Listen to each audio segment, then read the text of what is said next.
Assalamualaikum warahmatullahi wabarakatuh. Hai, apa kabar anak-anak soleh dan soleha kelas 4? Semoga teman-teman selalu dalam keadaan sehat walafiat dan selalu dalam melindungan Allah Subhanahu wa taala. Amin amin ya rabbal alamin. Baik teman-teman, kembali lagi di pelajaran Al-Islam bersama Bunda Ruby. Nah, untuk pertemuan kita kali ini setelah teman-teman melaksanakan eh, penilaian tengah semester, kembali lagi kita membahas materi-materi Al-Islam. Teman-teman, untuk kali ini kita akan membahas materi bab 4. Tapi sebelum kita mulai, yuk teman-teman sama-sama kita membaca doa sebelum belajar. Bismillahirrahmanirrahim. Rabbi zidni ilman warzuqni fahman. Ya Allah, tambahkanlah ilmuku dan pertinggilah kecerdasanku. Amin amin ya rabbal alamin. Baik teman-teman, sebelum Bunda Ruby bahas materi kita kali ini, Bunda mau ajak teman-teman ice breaking, tepuk-tepuk. Nah, Bunda Ruby punya tepuk baru. Teman-teman dengerin nanti teman-teman bisa ikutin di rumah ya. Tepuk apa? Tepuk duit. Hah? Tepuk duit? Nah, dengerin ya teman-teman. Tepuk duit. D U I T duit. Doa, usaha, ikhtiar, tawakal. Duit. Nah, jadi duit itu adalah D U I T. Duit. Doa, usaha, ikhtiar, dan tawakal. Nah, kita akan membahas materi kita tentang ikhtiar, tawakal, pemaaf, dan toleransi. Itu untuk permulaan ice breaking kita. Nah, kita akan bahas selanjutnya yaitu bab 4 untuk materi Al-Islam kali ini. Baik teman-teman, sebelum Bunda bahas, yuk teman-teman kita membaca dulu. Teman-teman boleh ikut baca dari rumah, lalu kita pahami makna atau maksud dari kisah berikut. Mari kita membaca, teman-teman boleh ikuti dari rumah. Hasna adalah seorang pelajar yang akan mengikuti sebuah lomba karya sastra berupa cerpen di sekolahnya. Ia yakin bahwa ia akan mampu menyelesaikan perlombaannya. Menyelesaikan perlombaannya nanti dengan hasil yang insya Allah memuaskan. Karena itulah, ia senantiasa berikhtiar dengan mengarang dan menulis banyak cerpen di rumahnya. Tentu dengan berbagai genre. Saat perlombaan tiba, ia pun mengarang dan menulis cerpennya dengan lancar sampai perlombaan berakhir. Apapun hasil yang ia dapatkan, ia serahkan semua kepada Allah. Yang terpenting adalah ia telah berusaha sejauh ini. Baik teman-teman sudah ikut baca juga di rumah? Nah, sekarang Bunda tanya, menurut teman-teman dari kisah atau cerita pendek ini, apa yang teman-teman simpulkan dari kisah si Hasna ini? Hasna seorang pelajar yang mengikuti lomba karya sastra. Apa teman-teman? Sudah tahu jawabannya? Ya, jadi dari cerita pendek ini, teman-teman bisa kita simpulkan bahwa Hasna itu sudah berusaha. Hasna sudah melakukan yang Hasna bisa lakukan untuk perlombaan yang ia ikuti. Tetapi semua ia serahkan kepada Allah untuk hasilnya. Jika menang, alhamdulillah. Jika tidak menang, berusaha lagi untuk selanjutnya. Nah, dari kisah ini kita bisa ambil kesimpulan bahwa kita boleh ikhtiar tapi jangan lupa untuk tawakal. Jadi ikhtiar itu berusaha semampu kita dan tawakal kita serahkan semua ketentuannya kepada Allah Subhanahu wa taala. Itu ya teman-teman untuk permulaan materi kita di bab 4 ini.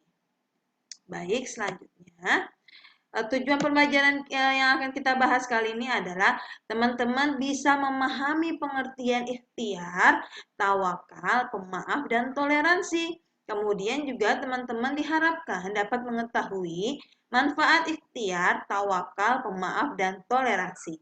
Oke, sudah siap untuk belajar? Sudah siap untuk memahami materi Al-Islam kali ini? Baik teman-teman boleh pahami dengan membaca dan mendengarkan penjelasan dari Bunda Ruby. Nah, ada mutiara hadis yang bagus nih teman-teman. Dari hadis riwayat Ahmad. Barang siapa memaafkan kesalahan orang lain, maka Allah akan memaafkan kesalahannya pada hari kiamat.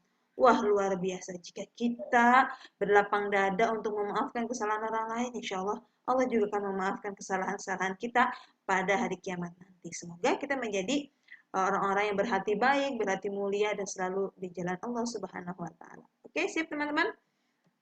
Nah, kita akan langsung bahas apa arti ikhtiar dan tawakal. Jadi, ikhtiar itu apa teman-teman? Teman-teman boleh baca juga dari rumah ya. Ikhtiar yaitu kerja keras dan usaha maksimal untuk memperoleh sesuatu. Seperti tadi kisahnya Hasna.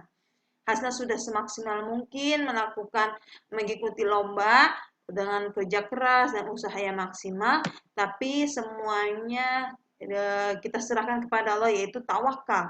Tawakal apa? Tawakal yaitu memasrahkan atau menyerahkan keputusan sepenuhnya kepada Allah atas ikhtiar yang sudah dilakukan, teman-teman.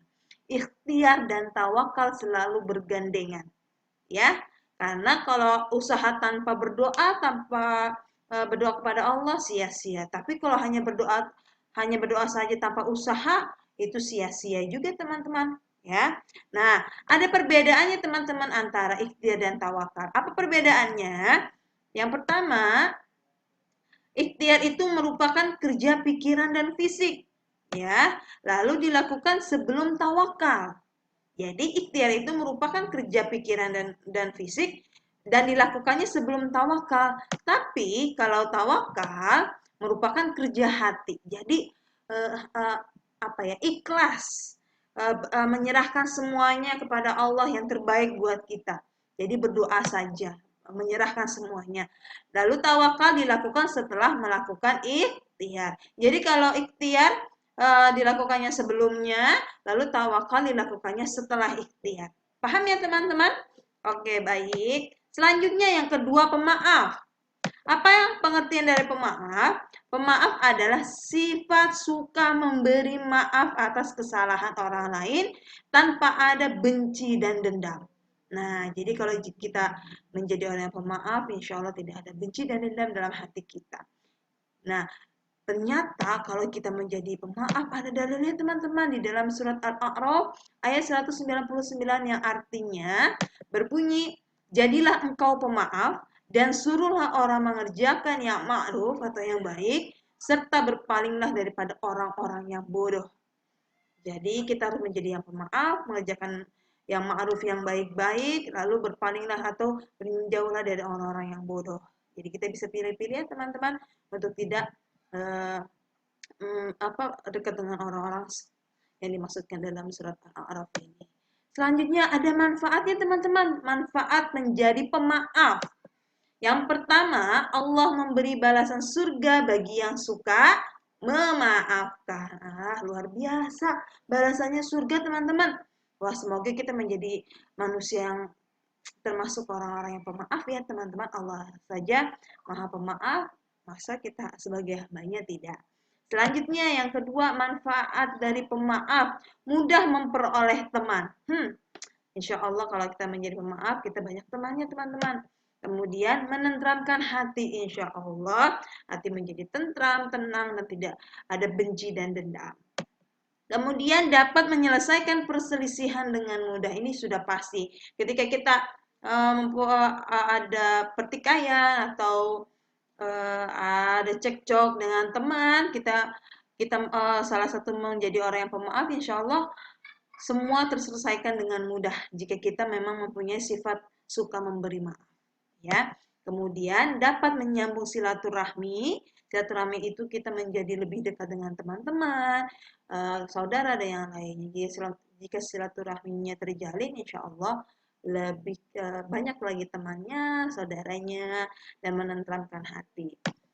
Lalu dapat memperkokoh persatuan. Itu sudah pasti ya teman-teman. Kalau kita menjadi pemaaf, teman banyak, silaturahmi tetap tersambung, lalu memperkokoh persatuan sesama umat muslim yang lainnya. Oke, selanjutnya toleransi. Teman-teman sudah tahu arti toleransi? Pasti teman-teman sering dengar ya. Nah, toleransi apa artinya? Pengertiannya adalah toleransi itu biasa juga disebut dengan tasamuh, teman-teman. Ingetin ya, tasamuh. Apa itu tasamu atau toleransi? Ya, yaitu suatu sikap menghargai pandangan atau pendirian orang lain yang berbeda dengan pandangan atau pendirian kita. Nah, jadi toleransi itu walaupun berbeda pandangan, tapi kita menghargai perbedaan itu. Itulah toleransi. Nah, ada dalilnya teman-teman. Dalil ini ayat Al-Quran terdapat dalam surat Al-Kafirun ayat ke-6. Ada yang tahu bunyinya? Qul ya ayyuhal kafirun la a'budu ma ta'budun wala antum abiduna ma a'bud wala ana abidum ma abattum wala antum abiduna ma a'bud. Yang keenam, lakum dinukum waliyadin. Nah, itulah surat Al-Kafirun yang ke-6 yang bunyinya lakum dinukum waliyadin. Untukmu agamamu dan untukkulah agamaku. Itu arti dari surat Al-Kafirun ayat ke-6 yang berkaitan dengan toleransi. Untukmu agamamu dan untukkulah agamaku. Jadi jangan uh, saling menghargai ya, jangan terlalu sensitif atau jangan terlalu mengatur-ngatur urusan agama yang lainnya karena mereka sudah mempunyai pemahamannya masing-masing. Kita hanya menjalankan agama kita. Kalaupun kita mau berdakwah, silahkan untuk mengajak saudara-saudara kita untuk memeluk agama Islam, tapi tidak dengan kekerasan ya teman-teman. Jadi untukmu agamamu dan untuklah agamaku. Kemudian contohnya seperti apa toleransi? Tidak mengganggu orang lain yang berbeda keyakinan dengan kita saat mereka ibadah. Nah, jika kita toleransi, jika kita mempunyai sikap menghargai perbedaan, kita tidak mengganggu umat yang lain ketika beribadah. Contoh, ada teman kita atau tetangga kita sedang apa ya, beribadah. Beribadahnya mereka kan sangat berbeda dengan kita, tapi kita tidak boleh mencelanya, kita tidak boleh marah-marah karena perbedaan itu. Jadi kita harus saling menghargai ketika umat Nasrani atau Kristen melakukan ibadah atau merayakan hari besar mereka seperti Natal atau yang lainnya, ya kita hargai, kita terima jika memang di lingkungan kita ada yang seperti itu, kita hargai dan kita tidak mengganggunya dengan kekerasan. Nah, karena Islam mengajarkan kita untuk tidak melakukan kekerasan ya teman-teman, jadi kita harus toleransi. Kita tidak mengganggu, kita tidak mengacak-acak atau mengganggu pemahaman atau keyakinan tetangga kita atau teman kita. Ya, itu contoh dari toleransi. Kemudian apa manfaatnya teman-teman? Ada manfaatnya teman-teman jika kita toleransi. Yang pertama, menumbuhkan sikap saling menghormati, lalu menciptakan suasana yang aman dan nyaman, kemudian semakin mempererat persaudaraan di antara kita. Walaupun berbeda, tapi kita tetap bersatu dengan persaudaraan yang sudah terjalin. Itulah ya teman-teman untuk toleransi, pemaaf, ikhtiar, dan tawakal. Nah, selanjutnya, ini ada wawasan penting untuk kita. Teman-teman boleh baca juga dari rumah ya. Wawasan. Saat Raja Saudi Arabia Salman bin Abdul Aziz Al Saud berkunjung ke Indonesia pada bulan Maret 2017, banyak pujian yang diberikan kepada Indonesia. Wah, luar biasa. King Salman, teman-teman, Raja Arab Saudi, ya. Memberi pujian kepada kita. Salah satunya yaitu mengenai toleransi keberagaman yang ada di negeri ini, karena negeri kita adalah negeri yang mempunyai banyak agama. Ya, menurut Raja Salman, Indonesia terbukti mampu menjaga kondisi dan keamanan negaranya dalam menjaga toleransi di tengah-tengah keragaman atau kemajemukan. Wah, alhamdulillahirobbilalamin. Kita dipuji oleh King Salman bahwa Indonesia mampu menjaga kondisi dan keamanan negaranya dengan menjaga toleransi. Berbagai suku banyak, agama banyak, adat istiadat banyak, itulah Indonesia. Oke teman-teman, selanjutnya Bunda ada kisah. Baik teman-teman, yuk kita sama-sama membaca kisah yang pertama. Nanti teman-teman simpulkan kira-kira kisah ini mengenai apa ya, tentang apa ya, dan kesimpulannya apa yang akan kita bahas. Nah, teman-teman, kita baca bareng-bareng yuk. Teman-teman baca di rumah dan Bunda Debbie baca di sini. Nah, kisah yang pertama, saat terjadi keributan antara kaum Muslim dan kaum Quraisy serta Yahudi, Rasul menawarkan solusi dengan membuat piagam Madinah untuk mencari kedamaian dan ketentraman kehidupan di masyarakat. Di dalam piagam Madinah tersebut diantaranya tertulis, sesungguhnya orang Yahudi yang mengikuti kita berhak atas pertolongan dan santunan sepanjang kaum mukminin tidak terzolimi dan ditentang. Nah, teman-teman, dari sini kita bisa pastikan bahwa Rasulullah ini menawarkan solusi untuk kaum muslim dan kaum Quraisy yang terjadi keributan.